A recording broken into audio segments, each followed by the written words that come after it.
And welcome back, everybody. It's JD, and we're doing another episode of Forgotten Trails Tips and Tricks. And today we're going to do uh, drinks and food. So we're going to start with drinks. We'll start in my inventory here, my backpack. All right. So um, first thing you need to know about drinks is that the only safe water is the water marked safe. Everything else has a chance of giving you dysentery. That being said, uh, I'm going to show you the tiers of water and whatnot. Um, so what I have here laid across my backpack here is all the things that can hold water that you can use, um, that you can carry water in. And we're going to start with what you're going to get on, I guess, day one is cans. You start with 3 sealed can waters, and to use them, you open them up. And now, I think this may be safe. I'm not sure. I don't think I've got dysentery from it. It says potable, and potable usually means safe. So you start with 3 of these. So realistically, you shouldn't get dysentery on your first day. You'll probably get on your second day or third day, but not the first day. Just drink those, right?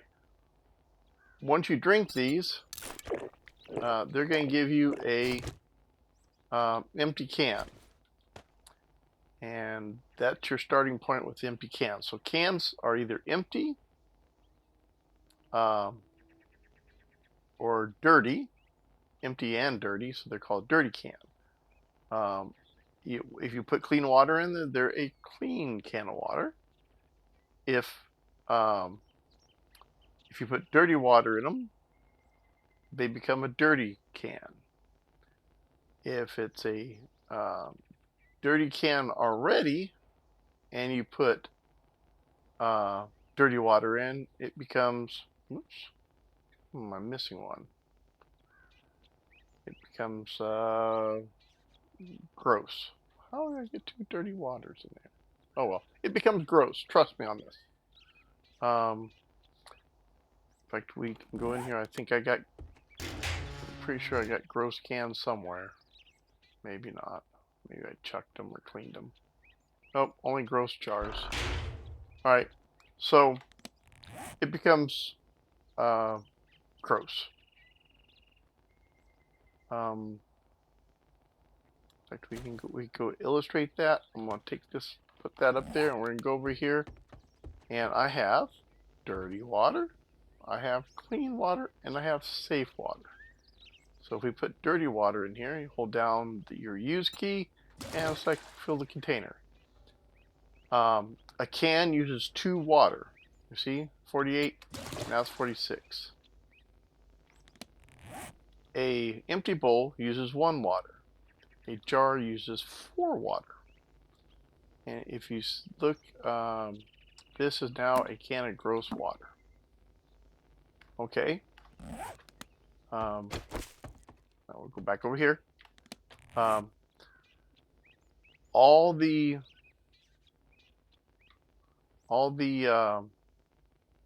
water implements have this. Empty. If you put clean water, it's clean, or if you boil dirty water, it becomes clean. Or bowl of water, gross. And same for the cans. We'll just get rid of that, and we'll put that one right up there. Same for the jars. Empty jar, jar water clean, jar water dirty, jar water gross. So if you can try not to put dirty water in clean receptacles, because if you come across safe water or clean water, you want to grab that. And the other thing you should know about the receptacles is that there's a hierarchy. Like you find a coffee machine that has coffee in it. If it's got more than 4, use an empty jar. The jar is a higher tier container, and your chance of getting dysentery is less. Not much less, but every little bit counts. It'll take 4 coffee. Your can will take 2, and there's a better chance this will be a higher tier drink. And we'll talk about the tier drinks in a minute. So empty bowls, you need empty bowls for cooking later on. So don't just chuck these out. Try to hold on to them. I haven't tried to make one. I don't know if you can make one, but you find them everywhere. So hold on to even the dirty ones. And the way you clean a dirty bowl or dirty can or dirty jar is dirty bowl, you have to put water in it, and then it becomes, depending on what type of water, it becomes a gross or a bowl of dirty water. Same with your cans; they have to have water in them. If you boil a jar of dirty water, it becomes clean. If you boil a jar of gross water, it becomes an empty jar. But it's a clean jar, but it's empty. You following? Yeah, I'm confused too. Basically, if it ain't clean or empty, boil it. All right. Your buckets over here. Eventually, you can make iron bucket if you have the stuff. But what you can use the buckets for, well, later it's for your mortar and cement, but you can use them to fill up water. You can only put dirty water in it from any water source. If it has at least 50 in it, even if it's a barrel, as long as it's got 50, because it has to fill the whole thing up. These are 50 or nothing. A lake, culvert that has water. I mean, if you look at the map, right out here is water. That's where I was filling mine up. And if you come across a wine barrel or a water barrel or even a water cooler, you can pick these up after they're empty. They have to be empty. So you have to, sometimes you can give them down to 1, but then you have to come back, because I don't usually have an empty bowl with me, and take that last water out and then pick them up. So I use this for dirty, I use this for my clean water, and I use this for my safe water. And the way you do this is, and you can't accidentally put dirty water in there and spoil it. Trust me on this. So like safe water. Once I make safe water over my stove there, I can come over, and instead of taking water, I'm going to put water in it. Simple as that. And what this does is, you can, at night, you shouldn't be running around anyway. You can be making, or when you run off for the day, you put a bunch of water on, come back and throw it in here, and repeat your process. Take it out of here, go make it clean, put it in there, or take the clean water and make it safe water. And safe water, come over here. I think it has to be made on the stove. Or let's see. Let me grab some charcoal here. Charcoal powder. Charcoal powder. Coal powder. And it should give me a jar of safe water. It requires 20 coal powder and a jar of clean water. And you can make a jar of safe water. I highly recommend only drinking safe water once you can make it. Dysentery sucks. If you do that, you will not get dysentery. Alright, so we've talked about that. Let me put this back.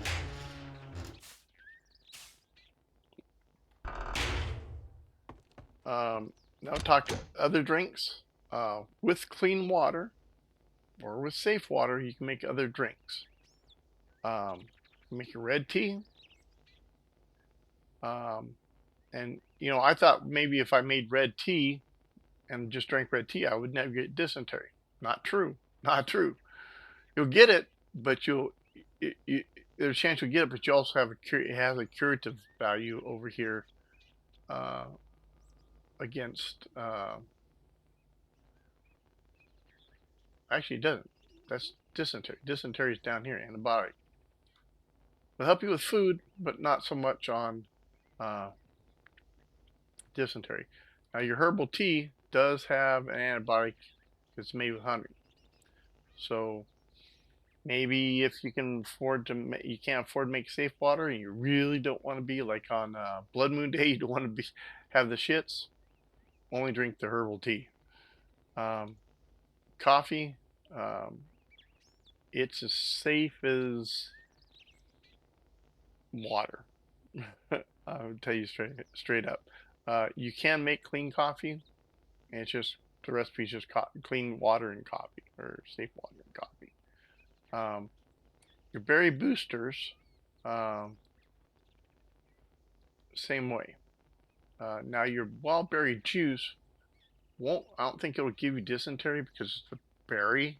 It's more like a food, so you might get food poisoning out of it. I think the blueberry juice because it's just squeezed berries.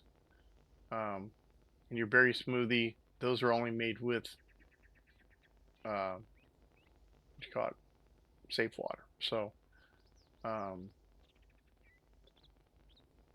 that's your drinks. Both these are good antivirals for food poisoning.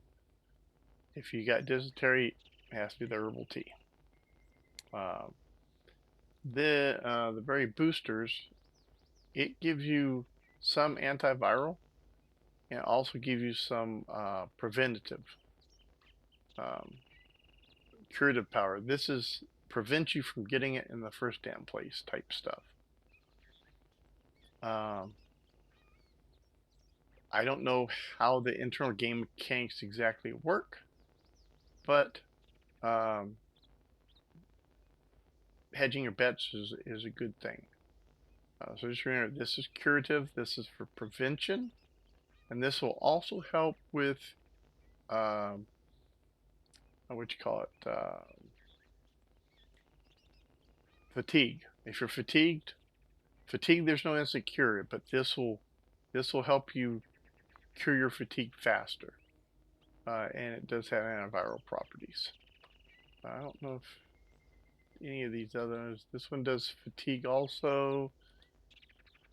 40% on the fatigue on that one. And oh, the other difference between a can of red tea, a jar of red tea, is the jar takes a little bit more, but look at the curative properties. We're at 10 and 20, and then this is 24. It's got twice the water, or almost twice the water, and twice the curative effects.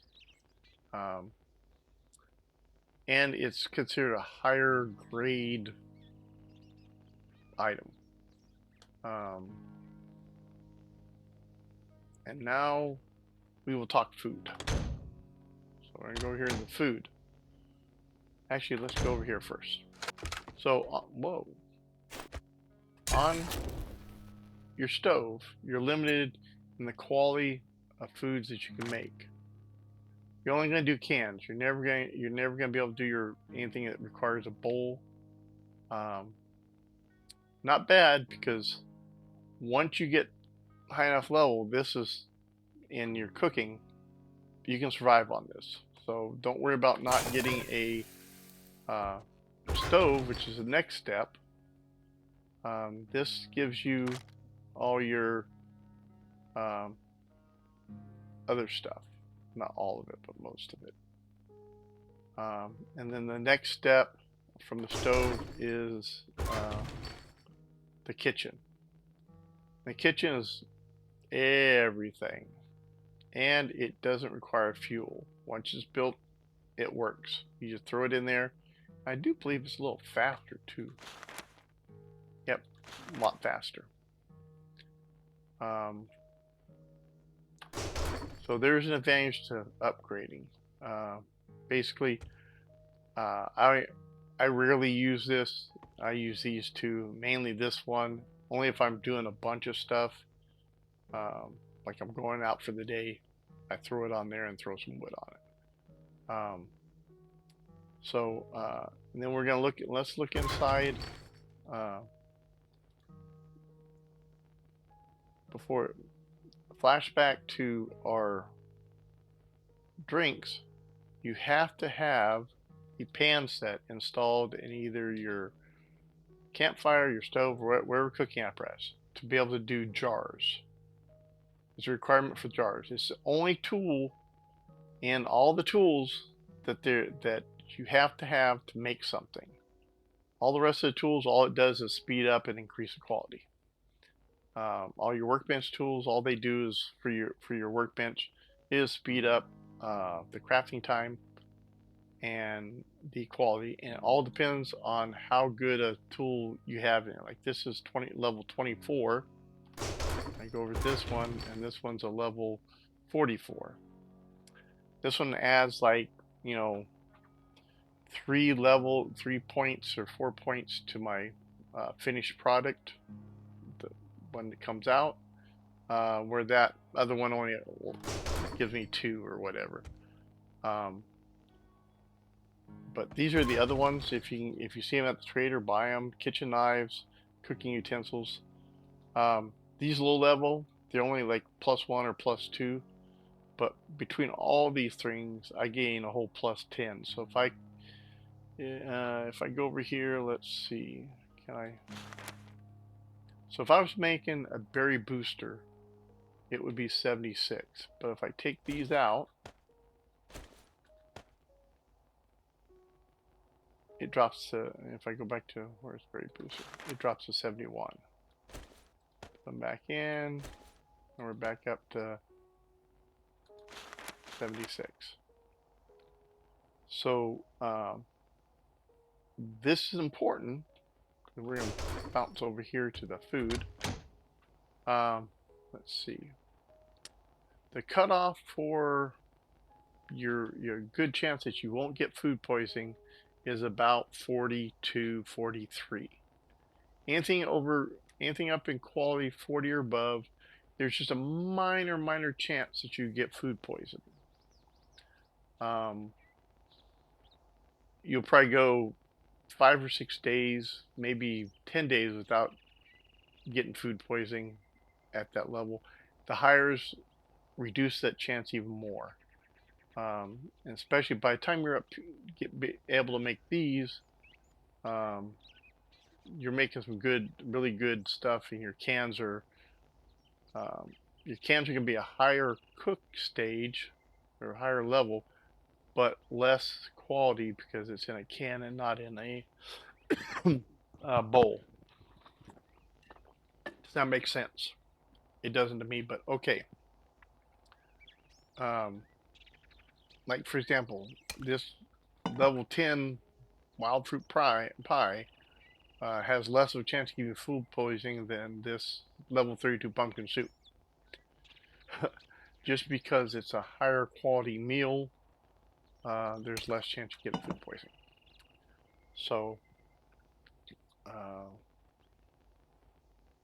now that we kind of went through that about the tools in the campfire, oven, and kitchen, let's talk about food in general. This is what you're going to end up with at the beginning. As long as you got 1 point in cooking, let's pop over and talk about cooking. Pop out here, and we look at cooking. So you start out basics. Right off the bus, that's all you can do. You get 4 books or 4 research papers in nutrient crafting. You get simple nutrients. That unlocks a whole bunch of stuff for you and jumps you up to, I think, tier 11. Once you get a few more books, you go up some more. You graduate and you get more stuff. And as you go, um, so you ask, well, how do I get to that level 41 or 42 or whatever it is? 11 books. 11 books will put you at 40, and then the your pots and pans set should kick you over. And that's on canned goods, and you'd be like level 30 with jarred goods, or maybe even the high 20s on anything else. But back over here. But yeah, so that's what you need to do right off the bat is do your nutrients research. That's what's called nutrients research. And you want, I only got 3 here, but you want to do it 4 times. And where that looks like is, let's see, grab a couple of these, and we'll just open these up. Recipes, and you can come over here. It is nutrients research. And do those until you get where you need to go. Food and water is probably your most important thing starting out. And probably your construction. Well, I think at least a little construction, because you need at least a hammer. And probably same in what you call it, harvesting tools and salvage tools. Those are your priority because those are your tools that will allow you to survive. Don't worry about armor, don't worry about guns, don't worry about bows, melee weapons. You will find those. Once you get going on, you get a decent, repertoire of stuff. Then you can start going into those other things, and I would, start on the armor first because it sucks getting hit. But back to food. So you're going to start out with these, and then you're going to graduate to these. These are only made in the oven and the kitchen. The higher level ones, I think, are in the kitchen. But they're all about the bacon, eggs, because it uses the most ingredients. It's the best thing. The corn is your next. Corn and baked potatoes. You can find there's a lot of corn out there. There's some farms with baked potatoes. You find eggs, but you need the meat to go with it. Oregon Trail rations. That's another good one. When you kill something, you get organs. That's where you use those. Fresh bones. That's your stock soup. And the meat, your meat soup. Pumpkins. If you find a pumpkin, don't put it in a soup. Save the pumpkins and try to grow them because they're in these higher level meals. In fact, you can see the pumpkin popping out on some of them. They're only grown in the desert. Same place you get aloe vera.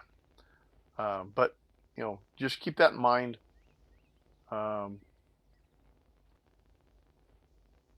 See, what else do I want to say? Okay, your MRE. You start with the MRE at the beginning of the game, and it's usually like it's either going to be white or red. Probably, it's not going to be a very high level. You're gonna get food poisoning from this. There's just no 2 ways about it. So just don't think it's safe because it ain't. Just go ahead and eat it. If you can cook something, cook something. Just save this for when you couldn't find something or you ran out of something, kind of your emergency rations. The other thing you're going to find in the world is cans. You're going to find damaged cans or spoiled food cans. Just scrap them. They scrap into a dirty can, I think. Don't eat that. The other thing you'll find is sealed cans. And there's two types. There's a pull tab, and then there's one that has a symbol which requires a can opener. And to use the can opener, you just simply have it in your inventory and you put open up. And you have now an open can of beans. This should be safe. I mean, it's level 103. It's safer than this stuff. And at 103,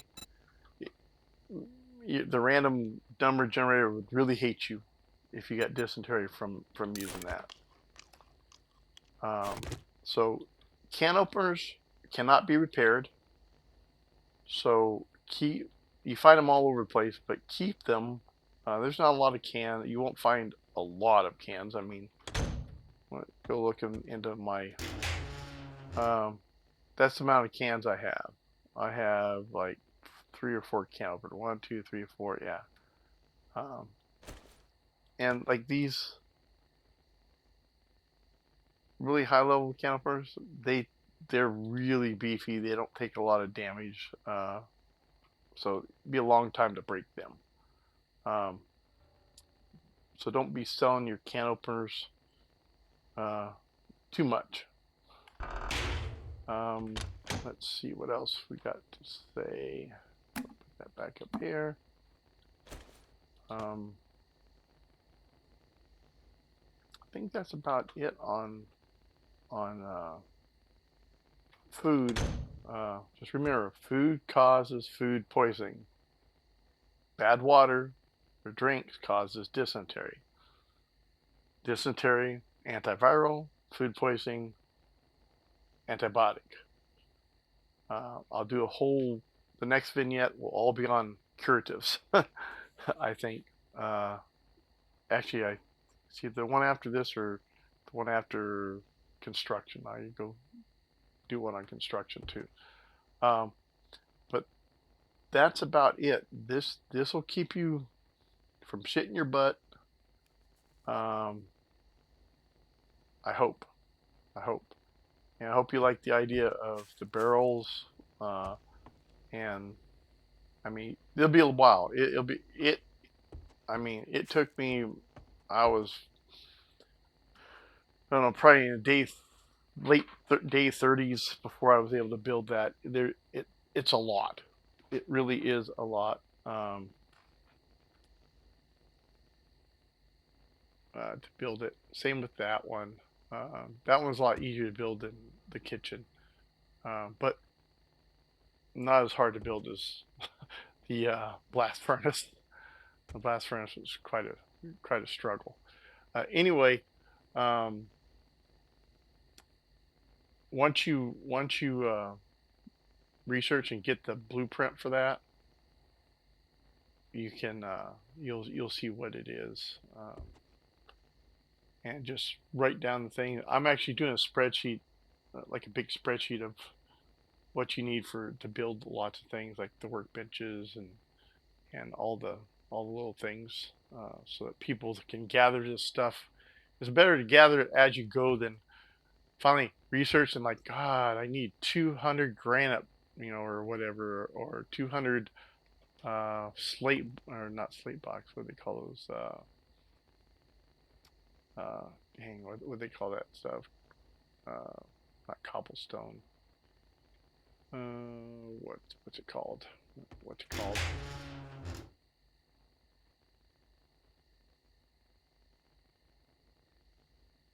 I know I have a blueprint for it. Flagstone. Yeah, 200 flagstone for one of those. Like and 800 granite for that bad boy. It's like, geez, where am I getting 800 granite? Granite, not granite blocks. Granite bricks, because I had plenty of those. No, granite rocks. So, look forward to that spreadsheet. I'll probably just put it in my Google Drive and share it out. Anyway, I hope you like this episode. I hope it answers some of the questions. I'm not sure of all the internal mechanics, what the percentages are. They're coded within the mod.